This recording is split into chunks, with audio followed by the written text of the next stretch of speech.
দেখতে যেমন সুন্দর হয়েছে খেতেও কিন্তু ততটাই ভালো লাগে।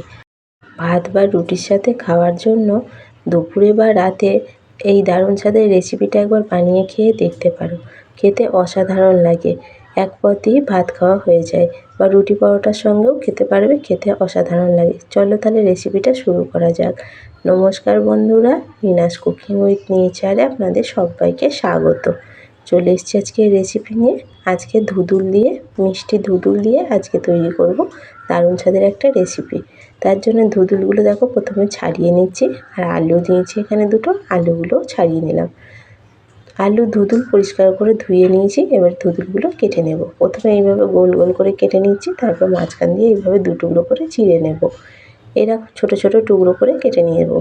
বাজারে ধুদুল দেখবে দু রকমের পাওয়া যায়। একটা ধুদুল হয় তেতো আর একটা মিষ্টি। যে মিষ্টি ধুদুলটা হয় আমি সেই মিষ্টি ধুদুলটাই নিয়েছি এখানে, যেটা ঝিঙের মতো দেখতে হয় সরু সরু, সেইটা। দেখো ঝিঙেগুলো এইভাবে টুকরো করে কেটে নিয়েছি, একটা বাটির মধ্যে তুলে নিলাম। আলুগুলোও ঠিক একই রকমভাবে ছোট ছোট টুকরো করে কেটে নিচ্ছি। এরকম চৌকো সাইজে করে কেটে নিতে হবে। একটা কড়া বসিয়ে দিয়েছি, কড়ার মধ্যে দিলাম এক মুঠো বাদাম। বাদামটা দিয়ে খুব ভালো করে একটু ভাজা ভাজা করে নিতে হবে, মানে শুকনো অবস্থায় বাদামটা একটু ভালো করে ভেজে নিতে হবে। বাদাম ভেজে তুলে নিয়েছি, বাদামটা এবার গুঁড়ো করে নেব। আমি এখানে বাজারে যে খোসা ছাড়ানো বাদাম পাওয়া যায় সেইগুলো নিয়েছি, তোমরা চাইলে খোসা শুদ্ধ বাদামও নিতে পারো। কড়া বসিয়ে দিয়েছি, কড়ার মধ্যে দিলাম সর্ষের তেল। তেল দিয়ে প্রথমে যে কেটে রেখেছিলাম আলুগুলো দিয়ে দিলাম। আলুগুলো দিয়ে একটু প্রথমে হালকা করে ভেজে নিতে হবে। আলুর মধ্যে নুন হলুদ কিছু দেব না, শুধু আলুটাই একটু হালকা করে ভেজে নেব। আলু হালকা করে ভেজে নিয়েছি। আলুগুলো দেখো এরকম গাগুলো একটু হালকা লাল লাল হবে, এরকম করেই আলুগুলো ভেজে নিতে হবে। আলু ভেজে নিয়েছি, আলুগুলো এবার তুলে নিচ্ছি। ওই কড়ার মধ্যে অল্প দিলাম আর একটু সর্ষের তেল। ফোড়নে দিচ্ছি অল্প একটু রসুন কুচি। রসুনটা দিয়ে হালকা করে একটু ভেজে নিতে হবে। রসুন ভাজা হয়ে গেলে দিলাম 4টে চেরা কাঁচা লঙ্কা। কাঁচা লঙ্কা দিয়ে রসুনের সঙ্গে হালকা করে ভেজে নিয়েছি।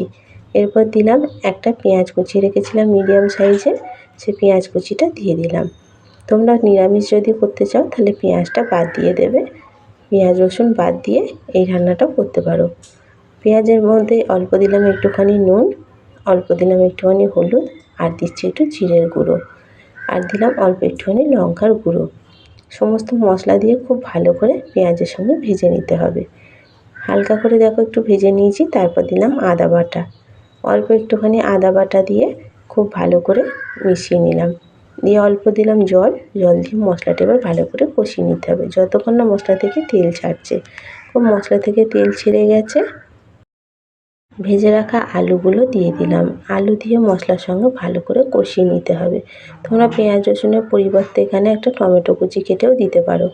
দেখো আলু ভালো করে মশলার সঙ্গে কষিয়ে নিয়েছি। কেটে রাখা ধুদুলগুলো দিয়ে দিলাম। ধুদুল দিয়েও মশলার সঙ্গে ভালো করে কষিয়ে নিতে হবে।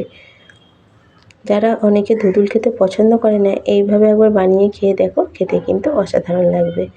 এবার ঢাকা দিয়ে দিলাম। খুব ভালো করে মিশিয়ে নেওয়ার পর ঢাকাটা খুলে নিলাম, আবারও একটু নাড়াচাড়া করে নেব। ধুদুলটা জলের মতো, মানে ঝিঙে যেমন সেই রকমই। দেখো কতটা জল বেরিয়েছে। এইভাবে ঢাকা দিয়ে দিয়েই রান্না করে নিতে হবে। এতে করে আলুও সেদ্ধ হয়ে যাবে, ঝিঙেও সেদ্ধ হয়ে যাবে। দেখো আবারও ঢাকাটা চাপা দিয়ে দিয়েছিলাম, ঢাকা খুলে নিয়ে এইভাবে করে রান্না করে নিয়েছি। রান্না তো প্রায় হয়েই এসছে। এবার নামানোর আগে যে বাদামটা গুঁড়ো করে রেখেছিলাম, বাদাম গুঁড়োটা মিশিয়ে দিলাম। বাদাম গুঁড়োটা আগে থেকে দেবে না, নামানোর আগে বাদাম গুঁড়োটা দিয়ে ভালো করে মিশিয়ে নিতে হবে। দেখো সবজির রেসিপিটা তো পরিবেশনের জন্য একদম রেডি হয়ে গেছে। আমি যেভাবে বানালাম এইভাবে বানিয়ে ভাত বা রুটি পরোটার সঙ্গে খেয়ে দেখো, দারুণ লাগবে। মিষ্টি ধুদুলের রেসিপিটা তোমাদের কেমন লাগলো কমেন্ট করে জানিও। ভালো লাগলে লাইক কমেন্ট শেয়ার করে দেবে। আর চ্যানেলে নতুন বন্ধু হয়ে থাকলে চ্যানেলটা সাবস্ক্রাইব করার অনুরোধ রইল। পাশে থাকা বেল আইকনটা অবশ্যই প্রেস করে দেবে। আমার চ্যানেলে নিত্য নতুন ভিডিও আপলোড করলে ভিডিও নোটিফিকেশান সবার আগে তোমাদের কাছে পৌঁছে যাবে। ফিরে আসবো আবার অন্য কোনো রেসিপি নিয়ে।